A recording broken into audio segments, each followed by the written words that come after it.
Welcome to Security Nation, an ESA podcast that brings you the voice of electronic security and life safety. We bring on security pros to discuss the latest industry happenings, new technology, and best practices, telling your story to become the ever-present voice in an ever-changing industry. I'd like to introduce this episode's guest. We have Jake Braunger, VP of Advocacy and Public Affairs at the Electronic Security Association. Thanks for coming on the podcast today, Jake. Hey, thanks for having me. Yeah. So I usually like to begin by having our guests tell our listeners a little bit about their backgrounds. So if you could, maybe how you got started and then how you got involved in the industry. Sure.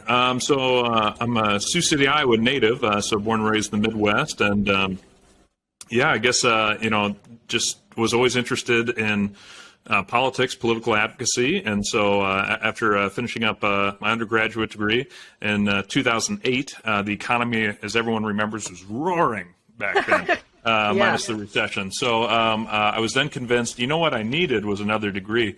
And so I then went out and pursued my master's degree. And so by 2011, the economy really burning up. And so I thought, okay, maybe I need to take another look. And somebody said, well, why don't you go get your PhD? And I didn't want to be tricked again into spending that kind of money. So I stalled out on that and decided to enter political campaigning. And so obviously, with the recent news that the Democrats just had here in Iowa, all roads used to start in Iowa. So if you wanted the presidential nomination, the caucuses were going to be your first location, the first battleground.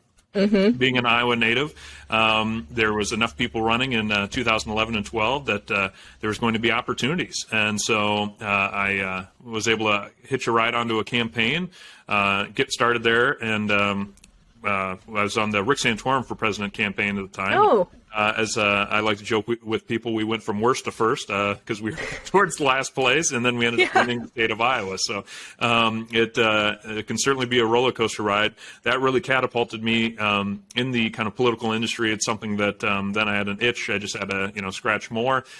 Worked on congressional races, state house races. I ended up going out to D.C. I worked in Virginia. I worked in Washington State for a few years as well. And then I found my way to an association, the National Federation of Independent Business, which was a great organization. And that actually returned me back to Iowa. And I'm kind of a product of a small business myself.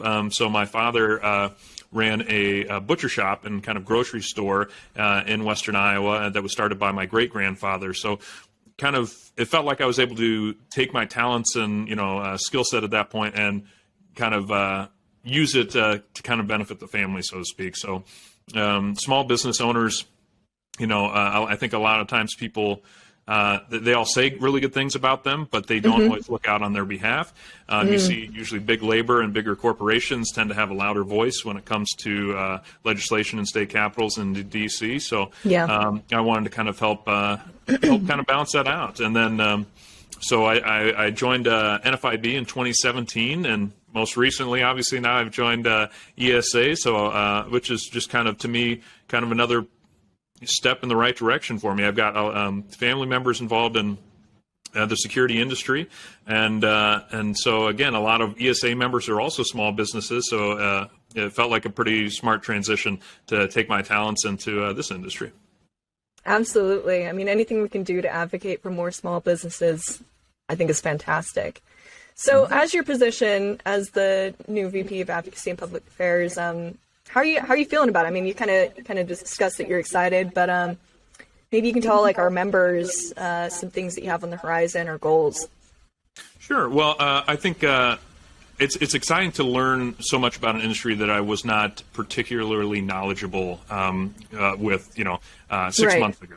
And so I'm learning so much from our members, which is really exciting to kind of find out what they're passionate about, what is something that they're dedicating their lives to, and it's something that is incredibly important into our country, to our economy. So what I'm hoping that I can essentially bring to the table is take that passion, take that knowledge, and help educate our lawmakers in state capitals, D.C., in some cases even in our local city council meetings. Right. There's a lot of people that don't know the first thing that comes to security. to electronic security, to a lot of the issues that our members deal with on a daily basis. And so they try and pass legislation with the best of intentions. But as we've seen many times before, that doesn't always lead to the best legislation. So what I'm hoping to hopefully help push ESA members into the right direction on is kind of lifting those advocacy lids and getting engaged in the process so that they can help advocate on behalf of themselves in the industry to get the best legislation possible to stop bad bills and get good ones passed. That's the goal, right? Absolutely. So what are some trends that you're seeing in terms of legislation involved in the industry? Mm-hmm. Well, like I said, still learning a whole lot, having been here for about a month now, but right to repair, facial recognition, certification. I did not know the amount of certification that our members had to go through to be able to own and operate their businesses. Trying to lessen those impacts would be obviously a terrific goal. School safety, power over Ethernet, things that our integrators can do that you don't need to be a master electrician for. These are going to be big things moving forward because, as you point out at the top of the show, this is an ever-changing industry. Yeah. And, electricians are trying, they've had a terrific run, but technology's changing, and our integrators can do a lot of work that you don't need an electrician for. And so we're seeing kind of fights set up that, we weren't hoping to have, but we need to advocate on behalf of our members and explain to lawmakers who might just be hearing from one voice at a union or at a different company saying, no, do it this way. It's going to come from the ESA members, though, to educate these lawmakers saying, hey, no, let me explain to you how we can do this service. We can do it more effectively, more efficiently, lower cost, and that's going to help your constituents. It's going to help you. And so kind of helping those folks take that next step on some of these issues. Facial recognition is something that I think to the average American sounds kind of scary. Yeah. If you can kind of explain it and again, educate, these lawmakers, you can really kind of make a difference. School safety is another one. I was hearing all about these battles of for school safety of, increasing the amount of peace officers, arming teachers, this kind of stuff. And the amount of the difference that can be made by increasing electronic security systems, door access controls or entryway access controls, electronic cameras, getting the police to be able to respond quicker and giving those first responders the information necessary to be able to act quickly and kind of know the layout of buildings.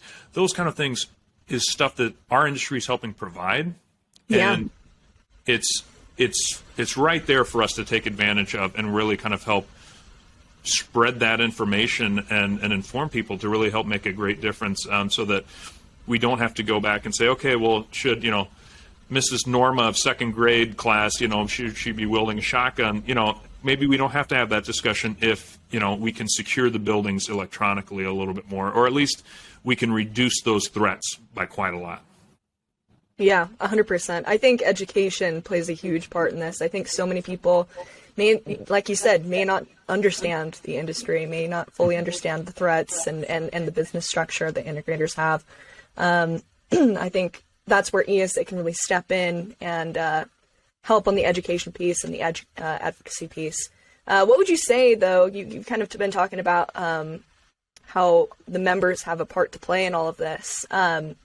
What should ESA members do to maybe become more engaged or get involved or have a seat at the table when it comes to legislative efforts? Maybe they can reach out to you. Should they reach out to their representatives? What advice do you have for them? Both. On reaching out, absolutely. So what I'm hoping that we can establish is relationships with our lawmakers. Mm-hmm. And what I want to hopefully be able to create is those opportunities. Ask any small business owner what's one of their most important assets. It's not necessarily a check usually. It's going to be their time, because asking them to contribute their time means time away from their business, time away from their family, time away from their friends. So you have to make it so that it's actually worthwhile. You can't say that the sky is falling every single week all the time. But if you can show them how to build a relationship with their lawmakers at the state level, at the federal level, and become those resources for those lawmakers, you don't have to contribute a whole lot of time. And that's what's really great about it. Another great example that I try and share with people is that it kind of reminds me of my campaign backgrounds, is when was the last time somebody cold called you on the phone, and one, you picked up, but two, then you actually did what that stranger was telling you to do. Right. Probably been a long time, if ever. So what does that mean? It means people listen to what their friends say. If your friend calls you and says, hey, Hannah, I've got this great idea, but I'm going to need you to be a part of it. Okay, I trust you. You're in my friendship circle, of course, so I'm going to listen to a little bit more what you have to say. That's what I want to be able to have help create for our members, is launch issue campaigns on the things that impact them the most, things that will impact their business, their employees, the ability to own and operate your business. And so if we can find those opportunities and then connect our members to the solutions to those problems by communicating, maybe they're sending an email or attending a little roundtable meeting with lawmakers, that's going to start building that relationship. So then ideally, that lawmaker, or probably their staffer that's assigned to security portfolios, is going to say, you know what, I've got somebody in the industry, I'm going to reach out to them on this bill, and they'll reach out and they'll say, what do you think about this? This is what we're hearing. Which kind of vote should we take? I want that the first call to be to an ESA member, because that's the kind of influence ESA should have, and that's the kind of influence our members can develop, they can have. Absolutely. I think building those connections will be extremely valuable and powerful.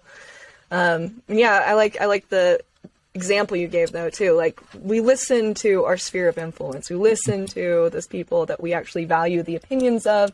And so finding a way to broaden that to people that actually make direct impacts on our businesses and our industry as a whole, I think is absolutely integral. Well, and I think some people, they sometimes get a little nervous, whether you've ever been to a civic group or a church group or anything that says we need volunteers, and a lot of people tend to take a step back because they say, I don't know if I have time for all this kind of stuff. And so I want to assure our members that that's not something I'm looking to monopolize. What I hope that our team at ESA can help create is, say, when we come out with an issue campaign that says we need you to drop this lawmaker an email, we need you to make a phone call, we might need you to attend an event with us, that you know that it's important and you know that you can make a difference, and because we'll put you in that position and we'll coach you up on how to do it. But believe it or not, I think they say a lot of Americans don't trust politicians. A lot of politicians don't always trust lobbyists. You know who they do trust? The business owners. They trust their employees, and they want to hear from them. You could be an ESA member that employs maybe 10 people. Well, that's probably 10 families that depend on your business to be successful. And that means you've got quite a loud voice to your state representative that needs to hear from you on certain issues. So that's what I mean when we want to create those opportunities. We don't want you to just send blast emails all the time. If you can take the moment to personalize and explain what your business does, the services it provides, and educate that lawmaker, you might be surprised how quickly they'll say, you are a tremendous resource to me about a field that I have very little knowledge of. It's amazing how many people we have in elected office that have never signed the other side of a paycheck, that don't know how businesses are run. That's not a negative necessarily, but that means that's an opportunity for our members to educate them. Absolutely. I mean, there's one thing that I know is kind of a hot button issue in terms of legislation is some local cities, counties, depending on the amount of false dispatches that are getting sent out or false alarms that lead to false dispatches, sometimes it'll make the local government decide to go non-dispatch, which is not good for anyone, especially our industry. And I know there was a case, I can't remember the bill, but I know it was basically completely dealer-led, and then also association like ESA and others got involved in order to contact a legislation in order to pass this bill. I don't know. There's things that you can do when you get the right people involved, and a lot of it was our integrators developing relationships with people that were going to be involved in it. It's a step-by-step process, but if you looked at the whole thing, sometimes if you look at a big problem like that, it's easy to get overwhelmed, but that's the good thing when you have like an association like ESA to kind of back you up and actually give you small actionable pieces. Like, you don't need to do everything on your own in order to get like a bill passed or a bill turned down. There can be small actionable pieces along the way, so it's not all on your shoulders.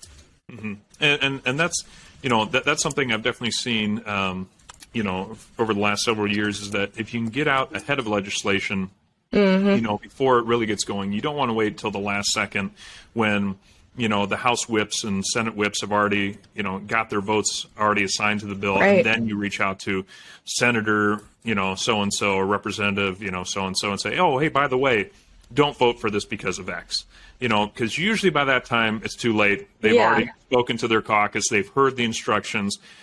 There's a little wiggle room, but not much. You want to get in as the bills are thinking about being introduced, or when they've just been introduced, so that changes can be made to improve bills. And we're looking at some bills right now that have, you know, gotten a lot of support initially, but finally when some of our members and friends in the industry have gotten involved, lawmakers said, oh, shoot, we were getting way ahead of our skis on this. We did not know that this was going to affect so many members and their customers and our constituents. We should have stopped and listened a little bit more. Hopefully we can be a little bit more proactive rather than reactive, because that's going to help us stay ahead of these things in the future.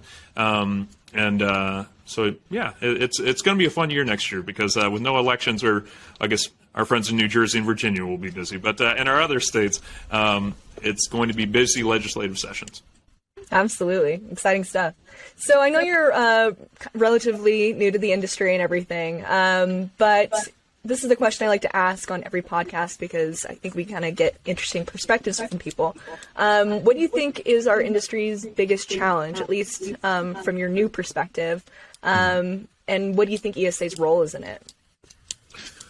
Ooh, great question. I think the biggest challenge for the industry right now is, I think, building up that profile. And you're going to hear me come back to it probably again throughout this podcast, is that what is the advocacy angle from the industry? Right. There's, you know, 500,000 people are employed in this industry, and that might just be through ESA members, if I remember those numbers right. But you know, there's a tremendous amount of people involved in the electronic security industry, and so where's their voice, and is it being used as effectively as possible? Because if legislation is being pushed that would negatively impact it, and it gets as far as to a governor's desk to sign before people can start chiming in, then we made a mistake. We need to. So I think that's the biggest challenge, is that there's more of a focus now as the technology's changed to kind of move away from physical security towards an electronic security, and it's going to be, you know, our members are the experts in those fields. So how do we help educate the people that are trying to regulate that field?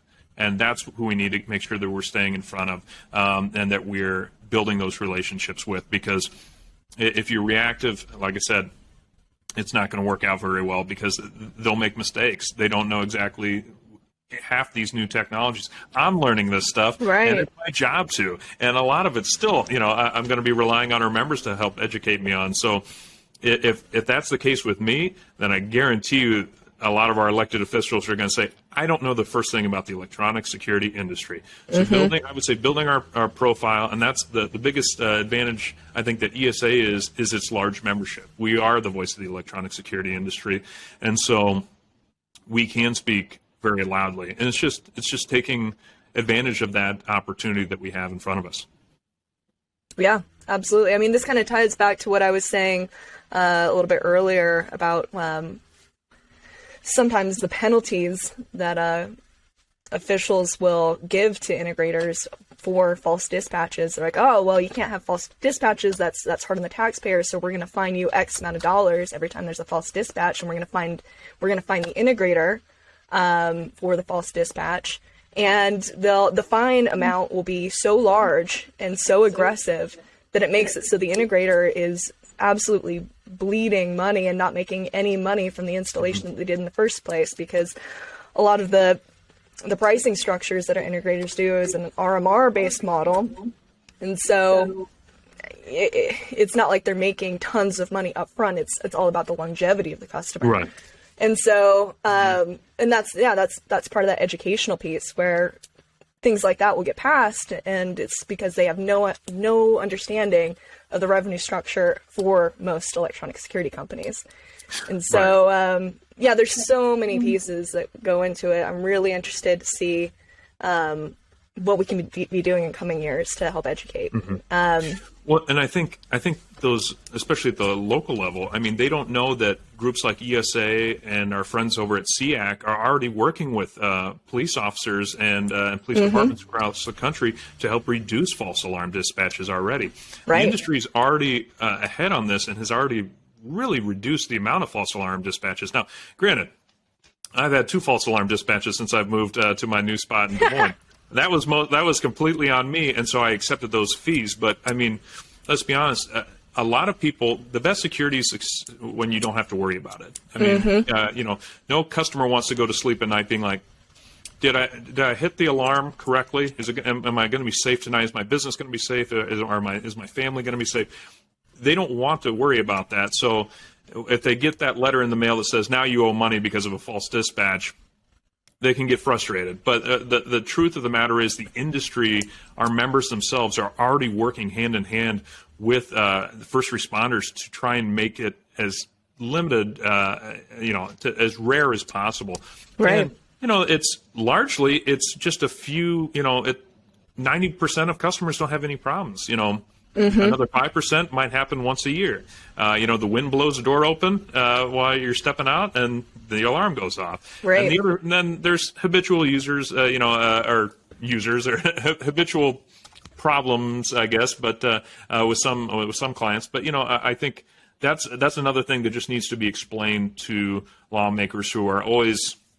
You think about it. Why do people get involved in elected office? Usually to solve problems.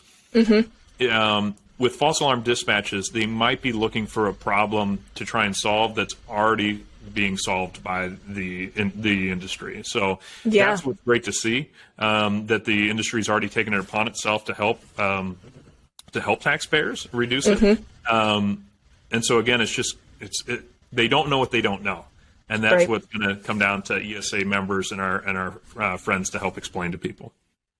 Yeah, absolutely. While we're on the subject, I actually think that, I think it was in August that ESA did an official resolution to basically say that we are all about, I'm totally paraphrasing, we're all about basically encouraging our members to adopt modern technology that will help in the false dispatch problem. Because there's so much actually like really great technology, and it's actually really simple that, monitoring centers have invested in and manufacturers have invested in. Things as simple as just getting a direct message alert when your alarm starts going off versus a phone call. You think that would just be something that is wildly adopted across the board, but there's still a lot of, companies that aren't adopting that technology, and that greatly decreases the amount of false dispatch. Just being able to verify this is a false alarm as the consumer, verifying that it's a false alarm via text message versus a phone call, immediately brought those numbers way down. And so, that was something recently that ESA did, so that we really encourage integrators that are members or non-members to look into the technology that's out there that has been proven to really make a difference in these false alarm, false dispatch issues. Yeah, I mean, we can't all rely on the nosy neighbor that's going to, send you a text message and say, hey, there's police outside your house.